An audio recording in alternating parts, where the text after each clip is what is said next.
झारखंड के मुख्यमंत्री हेमंत सोरेन ने हाल में ही हुए West Bengal global business summit के दौरान देश के बड़े नामचीन उद्योगपतियों से मुलाकात कर उन्हें झारखंड आने का प्रस्ताव दिया था।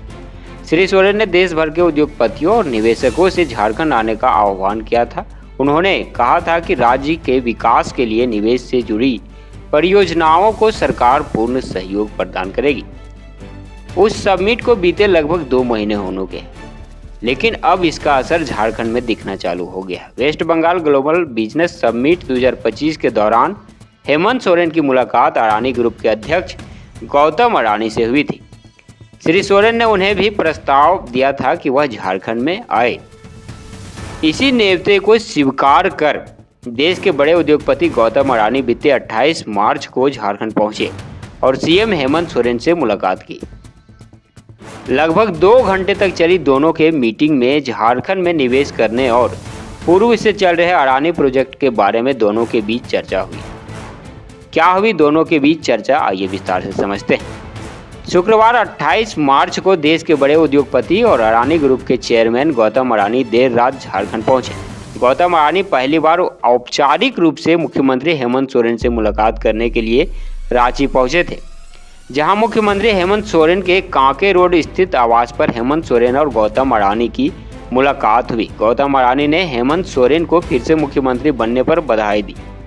बताया तो यही जा रहा है कि अडानी और मुख्यमंत्री के बीच राज्य में पूंजी निवेश और औद्योगिक विकास समेत कई विषयों पर चर्चा 2 घंटे तक चली। अडानी ने इस चर्चा में अपने आगामी कोल ब्लॉक प्रोजेक्ट पर भी मुख्यमंत्री से चर्चा किया। हजारीबाग जिले के बड़कागांव स्थित गोंदलपुरा कोल ब्लॉक परियोजना के लिए 513 हेक्टेयर भूमि अडानी समूह द्वारा चिन्हित की गई है, जिसमें से 200 हेक्टेयर से अधिक वन भूमि शामिल है। इसके लिए क्षतिपूर्ति भूमि भी देनी है। वहीं कोल ब्लॉक परियोजना शुरू करने हेतु अन्य क्लियरेंस आदि को लेकर अडानी और मुख्यमंत्री के बीच वार्ता की खबर बताई जा रही है।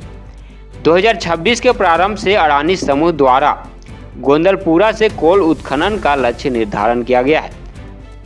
बता दें कि यह वही गोंदलपुरा गांव है जहां के ग्रामीण पिछले 600 दिनों से लगातार अडानी के खिलाफ धरना दिए हुए हैं, पर सरकार उनकी समस्याओं को सुनने को तैयार नहीं है।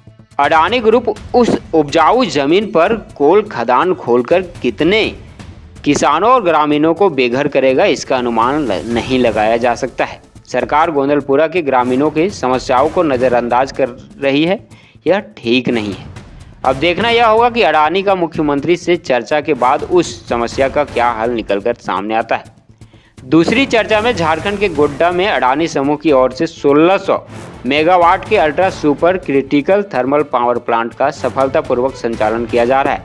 इससे उत्पादित बिजली को अडानी बांग्लादेश तक पहुंचाने में कार्यरत है। इसके अतिरिक्त गोड्डा जिले के ही मोतिया गांव में अडानी ग्रुप 40 लाख टन क्षमता की सीमेंट ग्राइंडिंग यूनिट स्थापित करने की योजना बना रही है। इस परियोजना के लिए 1000 करोड़ से भी अधिक की निवेश योजना बताई जा रही है, जिससे 2500 लोगों को प्रत्यक्ष और अप्रत्यक्ष रूप से रोजगार मिलने की संभावना भी बताई गई है। गौतम अडानी और मुख्यमंत्री हेमंत सोरेन की मुलाकात के बाद झारखंड में सियासी हलचल थोड़ी सी तेज दिख रही है।